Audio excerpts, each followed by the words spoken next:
जैसे कि आप लोग के डिमांड के अकॉर्डिंग आज हम आ गए हैं ट्यूटोरियल प्रैक्टिस सेट नंबर 7 को लेकर के, जो ईयरली करंट अफेयर 2025 का है। तो इसे आप लोग अपने एग्ज़ाम से पहले ज़रूर देख करके जाए, पूरा लास्ट तक देखें। काफ़ी फ़ायदेमंद रहेगा आपके आने वाले एग्ज़ाम के लिए, कल परसों होने वाले दरोगा एग्ज़ाम के लिए भी, और ज़्यादा इम्पोर्टेंट है।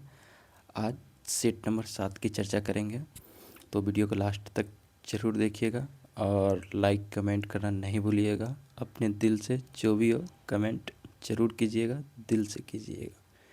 चलिए देखते हैं। पहला क्वेश्चन है कि दिवस और उसकी तिथि को मिलान करना है। एक तरफ दिया हुआ है विश्व शेर दिवस, आयुर्वेद दिवस, विश्व फुटबॉल दिवस और समर्पण दिवस दिया हुआ है। तो विश्व शेर दिवस कब मनाया जाता है? तो ये 10 अगस्त को मनाया जाता है विश्व शेर दिवस। आयुर्वेद दिवस जो है उसको अब भारत सरकार द्वारा फिक्स कर दिया गया है कि प्रत्येक साल 23 सितंबर को आयुर्वेद दिवस मनाया जाएगा। और है विश्व फुटबॉल दिवस, जिसे 25 मई को मनाया जाता है। और चौथा है समर्पण दिवस, जिसे 11 फरवरी को मनाया जाता है। तो इस हिसाब से हमारा ऑप्शन तैयार होगा 1, 2, 4, 3। देखते हैं किस ऑप्शन में दिया हुआ है 1, 2, 4, 3।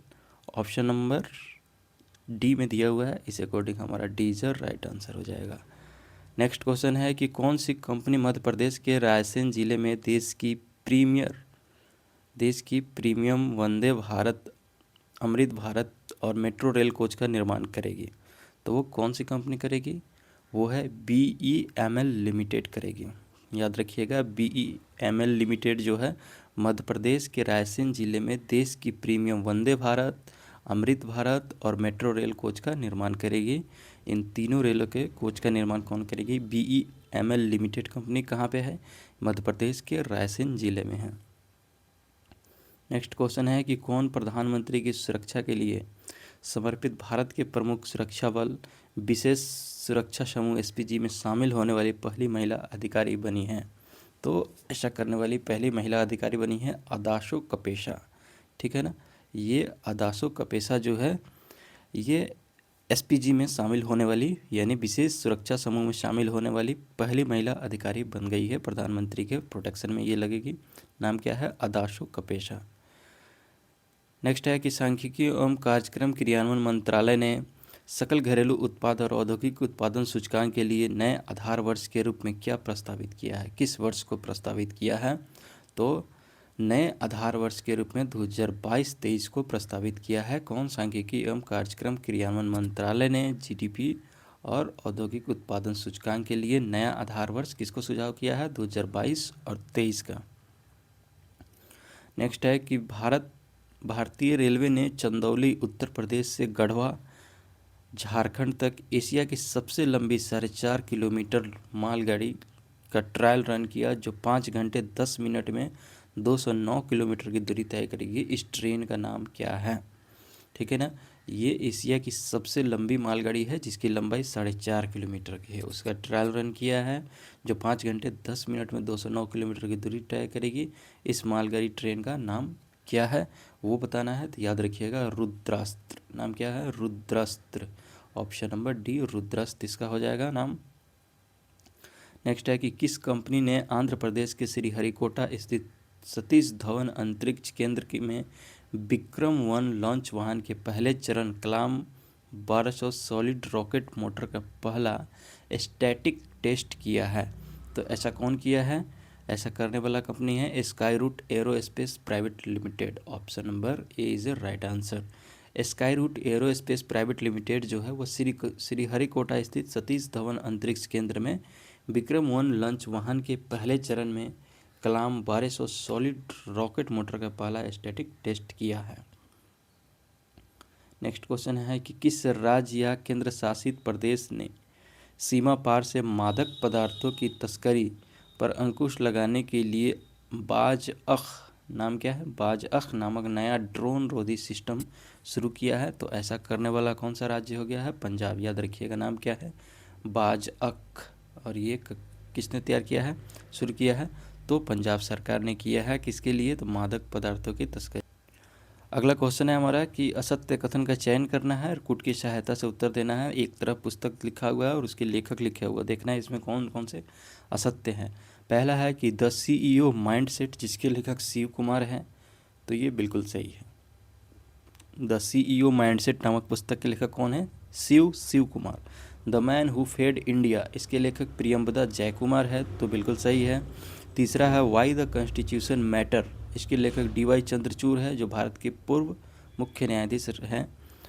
और चौथा है succession of the successful the flight out of new India, इसके लेखक संजय बारू है, तो ये बिल्कुल सही है। यानी चारों के चारों पुस्तक और लेखक का नाम जो दिया हुआ है वो सभी मिलान सही है, यानी हमारा कोई भी असत्य कथन नहीं है। इसके अकॉर्डिंग आंसर देंगे कौन सा है, तो इसमें से ऑप्शन नंबर डी हो जाएगा राइट आंसर। एक बार और मैं पढ़ देता हूँ कि द CEO माइंडसेट के लेखक कौन है? शिव कुमार।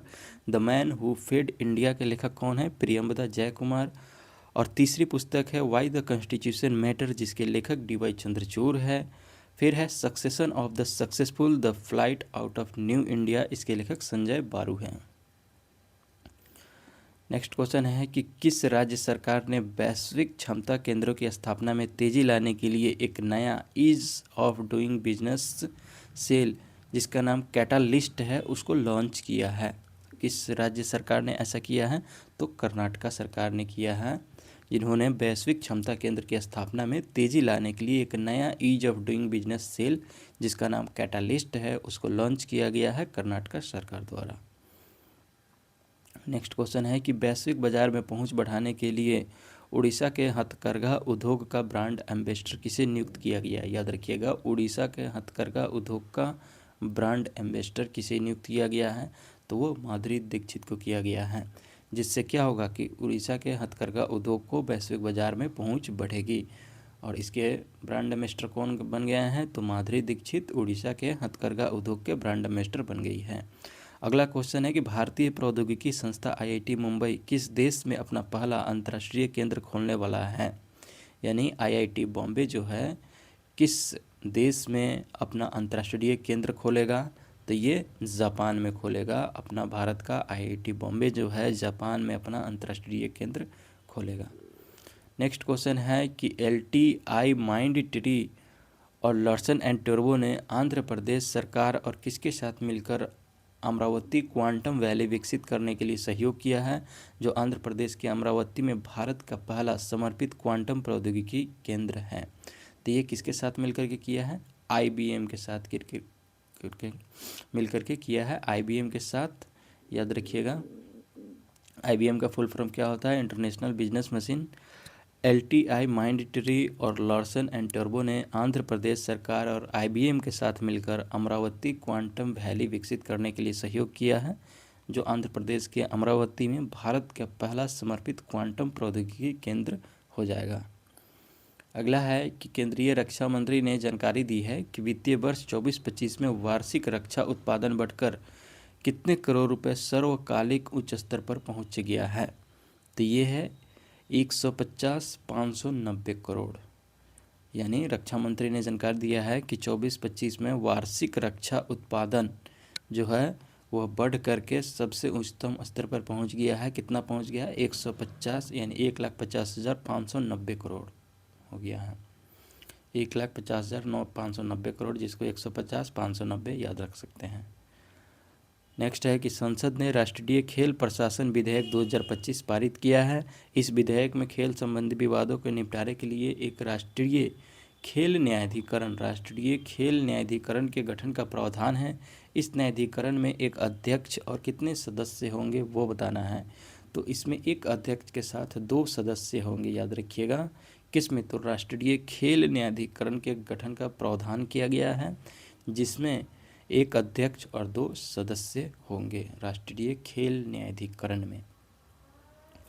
नेक्स्ट है कि असम सरकार ने काजीरंगा राष्ट्रीय उद्यान में एक सींग वाले गैंडे की सुरक्षा के लिए शुरू किए गए एक बड़े अवैध शिकार विरोधी अभियान का क्या नाम है, जिसकी सफलता की सराहना की गई है? उसका नाम बताना है। तो ऑपरेशन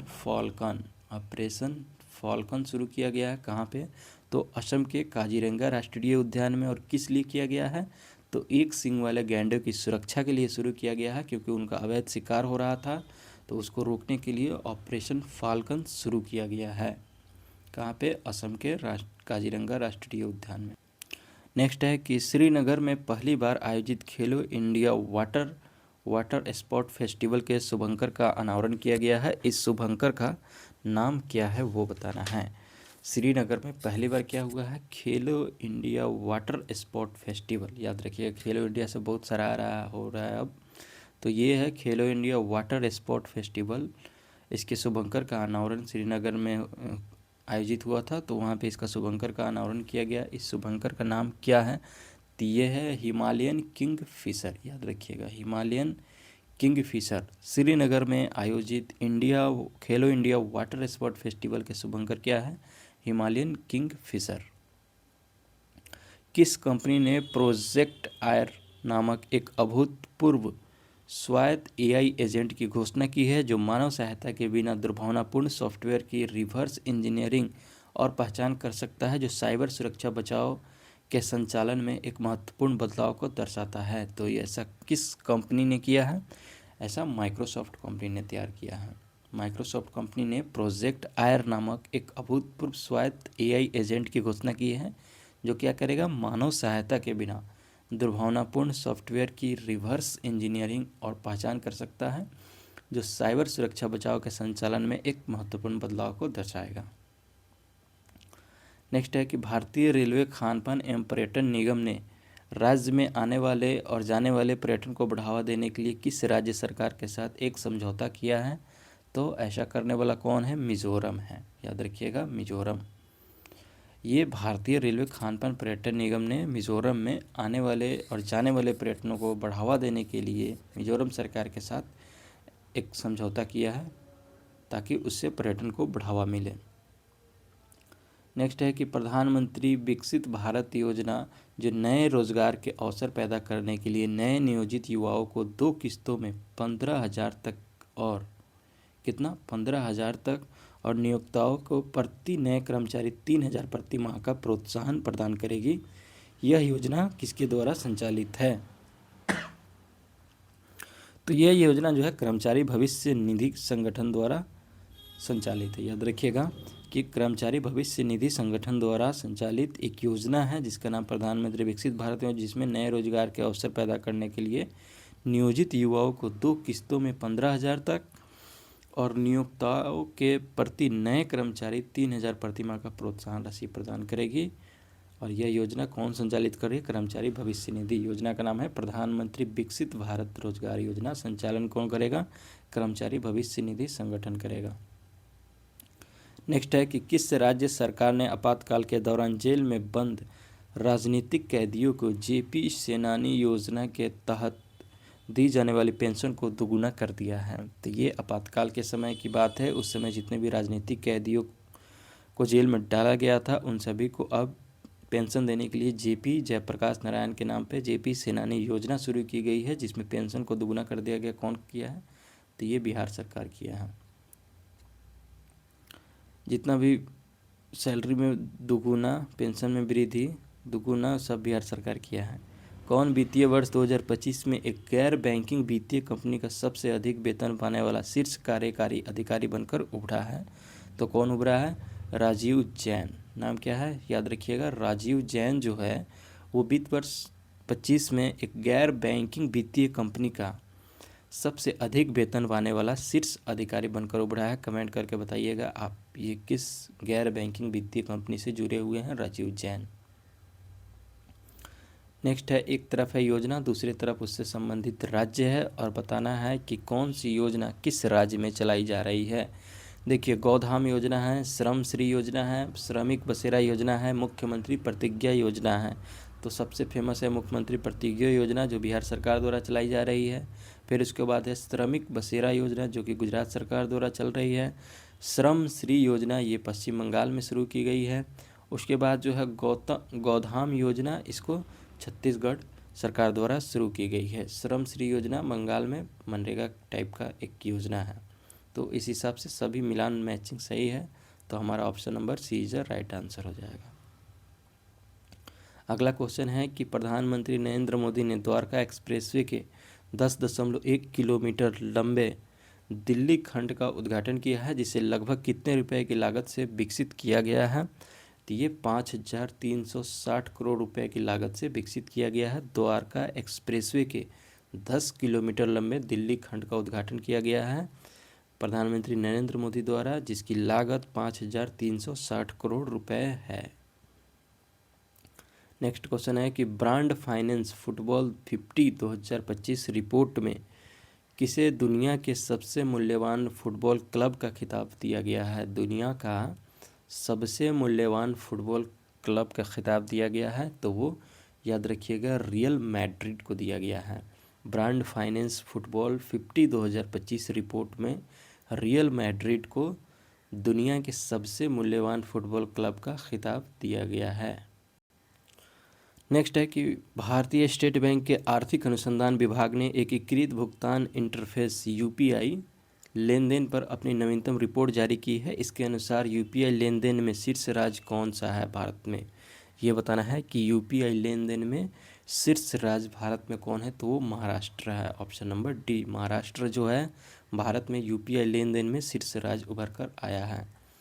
अगला क्वेश्चन है कि भारत के प्रधानमंत्री ने किस मिशन के शुभारंभ की घोषणा की है, जो एक स्वदेशी वायु रक्षा प्रणाली है, जिसका उद्देश्य भारत के महत्वपूर्ण सैन्य और नागरिक प्रतिष्ठानों की रक्षा करना और किसी भी दुश्मन के खतरे का निर्णायक जवाब देना है। तो ऐसा क्या है, सुदर्शन चक्र। सुदर्शन चक्र फेंक के मारेंगे और सभी जो है बलाएं हट जाएंगे दूर, याद रखिएगा सुदर्शन चक्र। इसका उद्घाटन प्रधानमंत्री मोदी ने किए हैं। ये क्या है, एक स्वदेशी वायु रक्षा प्रणाली है जिसका उद्देश्य है भारत के महत्वपूर्ण सैन्य और नागरिक प्रतिष्ठानों की रक्षा करना, किसी भी दुश्मन खतरे का निर्णायक जवाब दिया जाएगा किससे, तो सुदर्शन चक्र से दिया जाएगा। लोकसभा ने भारतीय प्रबंधन संस्थान संशोधन विधेयक 2025 पारित किया है। यह विधेयक निम्न में से किस स्थान पर भारतीय प्रबंधन संस्था स्थापित करने का प्रावधान करता है। तो ये कहाँ पे होगा, गुवाहाटी असम में होगा एक आईआईएम की स्थापना, याद रखिएगा IIM Indian institute of management. और अभी मैनेजमेंट के मामले में इंडिया का कौन सा संस्थान जो है टॉप 1 पे आया है, आप कमेंट करके बताइए। तो ये आईआईएम की स्थापना कहाँ किया जाएगा, गुवाहाटी असम में किया जाएगा। नेक्स्ट है कि कौन सा देश शुक्र ग्रह पर, किस ग्रह पे, तो शुक्र ग्रह पर वेनेरा डी मिशन लॉन्च करने की तैयारी कर रहा है, जिसमें एक लैंडर, एक बैलून प्रोब और एक कक्षीय अंतरिक्ष यान शामिल है। तो ऐसा कौन करेगा, रूस करेगा। याद रखिएगा रूस जो है शुक्र ग्रह पर वेनेरा डी मिशन लॉन्च करने की तैयारी कर रहा है। किसे मिस यूनिवर्स इंडिया 2025 का ताज पहनाया गया है, बहुत ही इंपॉर्टेंट क्वेश्चन है, इसको स्टार मार्क करके जाइए, आएगा ही आएगा। मिस यूनिवर्स इंडिया 2025 का ताज किसे पहनाया गया है, तो ये मनिका विश्वकर्मा को पहनाया गया है। याद रखिएगा Manika Vishwakarma miss universe India 2025 बनी है। अगला है कि केंद्रीय गृह मंत्री ने लोकसभा में संविधान संशोधन विधेयक 130वां पेश किया है, जिसमें प्रधानमंत्री, राज्य के मुख्यमंत्री, केंद्र या राज्य सरकार के किसी अन्य मंत्री को गंभीर आपराधिक मामलों में गिरफ्तार और हिरासत में रखने पर पद से हटाए जाने का प्रावधान है। इसके अनुसार किसी मंत्री को लगातार कितने दिनों तक गिरफ्तार और हिरासत में रखा गया हो तो उसे पद से हटा दिया जाएगा। ये काफ़ी चर्चा में रहा है, ठीक है ना। याद रखिएगा कितना, 130वां संविधान संशोधन विधेयक है ये। और ये क्या करेगा कि प्रधानमंत्री, मुख्यमंत्री या केंद्र या राज्य के किसी भी मंत्री को आपराधिक मामले में अगर गिरफ्तार करके उसके हिरासत में रखा जाता है और लगभग 30 दिनों तक हिरासत में रखा जाता है, तब उनको पद से हटाया जा सकता है, पदच्युत किया जा सकता है। ऐसे बिल लाया गया है सदन में। तो वो कितने दिनों तक अगर रहता है तो 30 दिनों तक। 130वां संविधान संशोधन विधेयक है।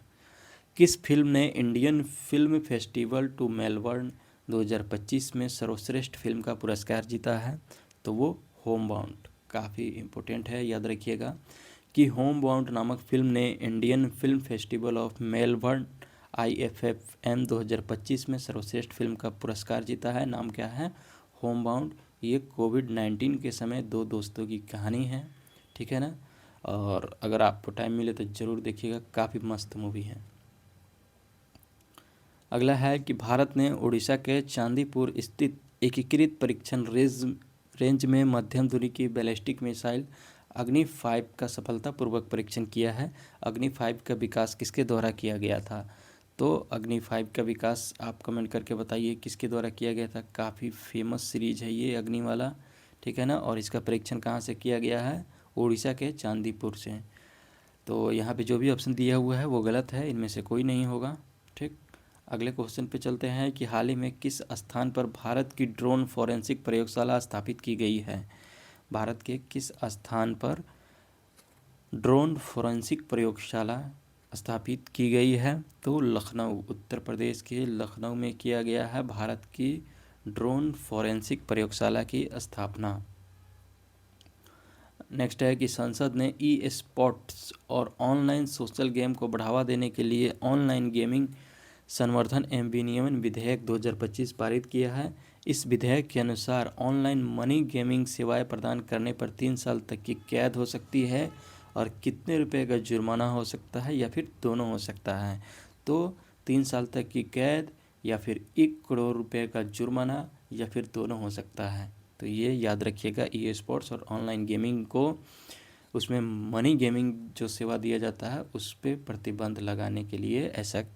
अगला है कि दिल्ली कैबिनेट ने एक एप्लीकेशन लॉन्च किया है जो दिल्ली सरकार, दिल्ली पुलिस, नगर निगम, दिल्ली छावनी बोर्ड और अन्य भी निकायों से संबंधित शिकायतों के लिए एक साझा मंच प्रदान करेगा।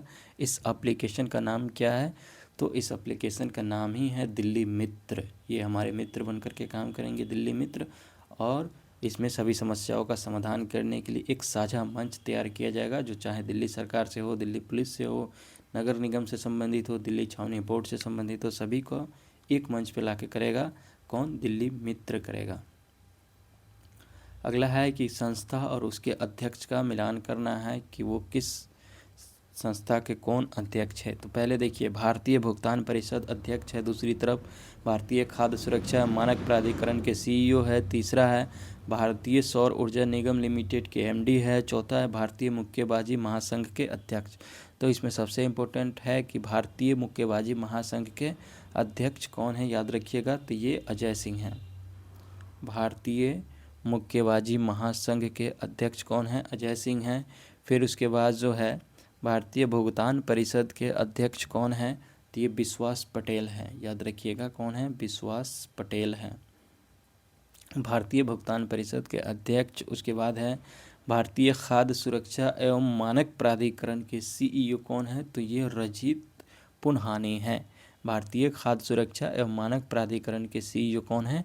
तो वो रजित पुन्हानी हैं, ठीक है। उसके बाद है भारतीय सौर ऊर्जा निगम लिमिटेड के एमडी कौन है? भारतीय सौर ऊर्जा निगम लिमिटेड के एमडी हैं आकाश त्रिपाठी। कौन है? आकाश त्रिपाठी हैं, याद रखिएगा। और भारतीय मुक्केबाजी महासंघ के अध्यक्ष हो गए अजय सिंह। इस अकॉर्डिंग हमारा ऑप्शन नंबर कौन सा हो जाएगा? सी हो जाएगा, जिसमें 4, 2, 3, 1 दिया हुआ है। नेक्स्ट है कि किस संगठन ने धोखेबाजों के प्रति निवेशकों को आगाह करने और सोशल मीडिया प्लेटफॉर्म पर धोखेधारी गतिविधियों पर अंकुश लगाने के उद्देश्य से जागरूक निवेशक सुरक्षित निवेशक अभियान शुरू किया है? क्या किया है? जागरूक निवेशक सुरक्षित निवेशक अभियान शुरू किया गया। निवेशकों को जागरूक करेंगे तब जाकर के वे निवेशक सुरक्षित महसूस करेंगे। ऐसा कौन किया है? तो ऐसा भारतीय प्रतिभूति विनिमय बोर्ड ने किया हुआ है, ठीक है। इसी को हम लोग सेबी बोलते हैं, SEBI, security exchange board of India, इसी को बोलते हैं, ठीक है। यही निवेशक से संबंधित प्रावधान पारित करता है, जो एक अभियान चालू किया है जागरूक निवेशक और सुरक्षित निवेशक अभियान से। किसने किया है? सेबी ने किया है। नेक्स्ट क्वेश्चन है कि किस दूरबीन ने यूरेनस के 29वें उपग्रह S/2025 UN की खोज की है? यूरेनस के 29वें उपग्रह की खोज किसने की है? तो ये किया है जेम्स वेब स्पेस टेलीस्कोप ने किया है। जेम्स वेब स्पेस टेलीस्कोप ने खोज किया है यूरेनस के 29वें उपग्रह S/2025 U1। अगला है कौन सा राज्य 100% डिजिटल साक्षरता हासिल करने वाला भारत का पहला राज्य बन गया है? काफ़ी इम्पोर्टेंट है। 100% डिजिटल साक्षरता हासिल करने वाला भारत का पहला राज्य कौन बन गया है? तो केरल बन गया है। नेक्स्ट है कि लोकतांत्रिक सुधार संघ ADR द्वारा हाल ही में जारी भारत के 27 राज्य विधानसभा और 3 केंद्र शासित प्रदेशों के वर्तमान मुख्यमंत्रियों का विश्लेषण 2025 के अनुसार निम्न में कौन 931 करोड़ रुपए से अधिक की संपत्ति के साथ भारत के सबसे अमीर मुख्यमंत्री के रूप में उभरा है? तो ये याद रखिएगा, भारत के सबसे अमीर मुख्यमंत्री के रूप में कौन उभरे हैं? आंध्र प्रदेश के मुख्यमंत्री चंद्रबाबू नायडू सबसे अमीर है। सबसे गरीब कौन है? ममता बनर्जी है। और सबसे ज़्यादा आपराधिक मामले किस मुख्यमंत्री पर है? तो वो तेलंगाना के मुख्यमंत्री रेवंत रेड्डी पर है सबसे ज़्यादा आपराधिक मामले, और सबसे युवा भी वही हैं। कौन सा बंदरगाह भारत में दुश्मन के ड्रोन को मार गिराने या बेअसर करने की क्षमता वाले एंटी ड्रोन सिस्टम स्थापित करने वाला पहला बंदरगाह बनने वाला है? तो कांडला बंदरगाह गुजरात का जो कांडला बंदरगाह है वो भारत में दुश्मन के ड्रोन को मार गिराने या फिर उसको बेअसर करने की क्षमता रखता है, जो एक एंटी ड्रोन सिस्टम स्थापित करेगा। कहाँ पे होगा? गुजरात के कांडला बंदरगाह पे होगा। अगला है कि 2025 IMID विश्व प्रतिस्पर्धात्मक रैंकिंग रिपोर्ट के अनुसार निम्न में से किस देश ने दुनिया भर में सबसे अधिक प्रतिस्पर्धी अर्थव्यवस्था के रूप में अपना पहला स्थान बरकरार रखा है? तो ऐसा कौन किया है? स्विट्जरलैंड ने किया है। स्विट्जरलैंड IMID विश्व प्रतिस्पर्धा रैंकिंग रिपोर्ट 2025 के अनुसार दुनिया भर में सबसे अधिक प्रतिस्पर्धी अर्थव्यवस्था के रूप में पहला स्थान प्राप्त किया है। कौन किया है? तो वो स्विट्जरलैंड किया है। नेक्स्ट क्वेश्चन हमारा है कि सुंदरवन टाइगर रिजर्व 1000 वर्ग किलोमीटर से अधिक के विस्तार के साथ भारत का दूसरा सबसे बड़ा टाइगर रिजर्व बनने के लिए तैयार है। तो भारत का सबसे बड़ा टाइगर रिजर्व कौन सा है? दूसरा कौन हो गया? सुंदरवन टाइगर रिजर्व हो गया। तो बताना है कि पहला कौन है? तो ये है Nagarjuna Sagar Srisailam tiger reserve, Andhra Pradesh का जो है ये भारत का सबसे बड़ा टाइगर रिजर्व है। प्रथम स्थान पे आएगा। दूसरे स्थान पे कौन हो जाएगा? बंगाल का सुंदरवन टाइगर रिजर्व, याद रखिएगा। नेक्स्ट क्वेश्चन है कि केंद्र सरकार ने सरदार वल्लभ भाई पटेल और बिरसा मुंडा की 150वीं जयंती और अटल बिहारी वाजपेयी की शताब्दी जयंती मनाने के लिए 3 उच्च स्तरीय समितियां बनाई हैं। कौन इन तीनों समितियों के अध्यक्ष होंगे? तो ये तीनों समितियों के अध्यक्ष खुद प्रधानमंत्री नरेंद्र मोदी होंगे। और किन किन के लिए? तो पहला देखिए सरदार वल्लभ भाई पटेल के लिए, दूसरा बिरसा मुंडा की 150वीं जयंती के लिए, और तीसरा अटल बिहारी वाजपेयी की शताब्दी जयंती के लिए। तीनों की जयंती मनाई जाएगी। इनके लिए 3 समिति बनाई गई है और इन तीनों समितियों के अध्यक्ष खुद प्रधानमंत्री नरेंद्र मोदी हैं। अगला क्वेश्चन है कि लोकसभा अध्यक्ष ओम बिरला कहाँ पर आयोजित होने वाले 68वें राष्ट्रमंडल संसदीय सम्मेलन में एक भारतीय संसदीय प्रतिनिधि मंडल का नेतृत्व करेंगे? तो ये कहाँ पे होगा? ब्रिज टाउन बारबाडोस में होगा। बारबाडोस में ब्रिज टाउन नामक जगह पे होगा ये 68वां राष्ट्रमंडल संसदीय सम्मेलन, जिसमें भारतीय लोकसभा अध्यक्ष ओम बिरला शामिल होंगे, एक प्रतिनिधि मंडल का नेतृत्व करेंगे ब्रिज टाउन बारबाडोस में।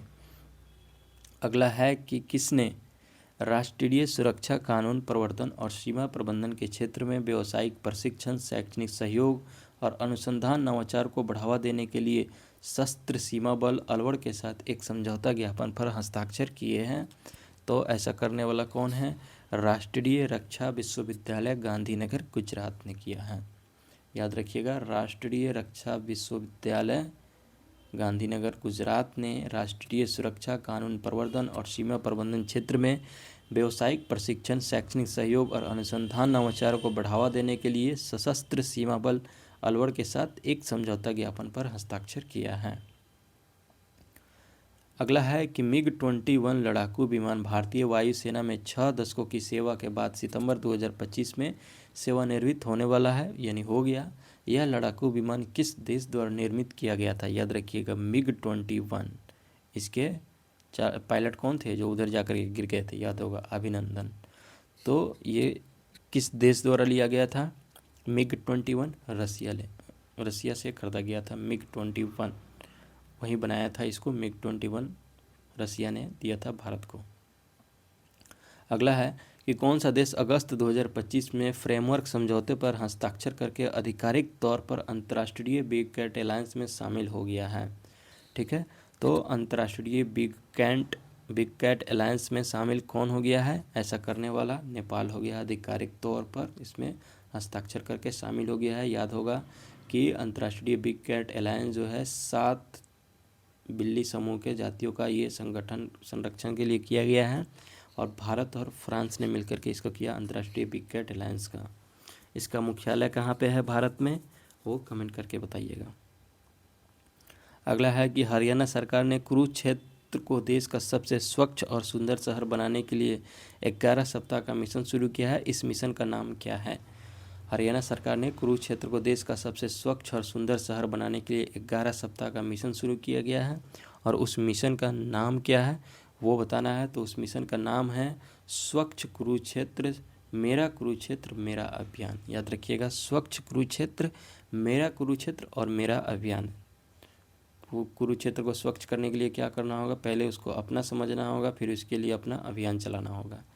किसे 5 वर्ष के कार्यकाल के लिए न्यू डेवलपमेंट बैंक का उपाध्यक्ष नियुक्त किया गया है? याद रखिएगा, न्यू डेवलपमेंट बैंक का उपाध्यक्ष राजीव रंजन को किया गया है। इसी क्वेश्चन से रिलेटेड एक और पहले क्वेश्चन था, उसको देख लीजिएगा। तो न्यू डेवलपमेंट बैंक का उपाध्यक्ष राजीव रंजन बने हैं। ठीक, ये भारतीय हैं। तो इस तरह से आज का हमारा सेट कंप्लीट हुआ। कैसा लगा आप कमेंट करके ज़रूर बताएं। बाकी लाइक, सब्सक्राइब, शेयर करना ना भूलें। Thank you.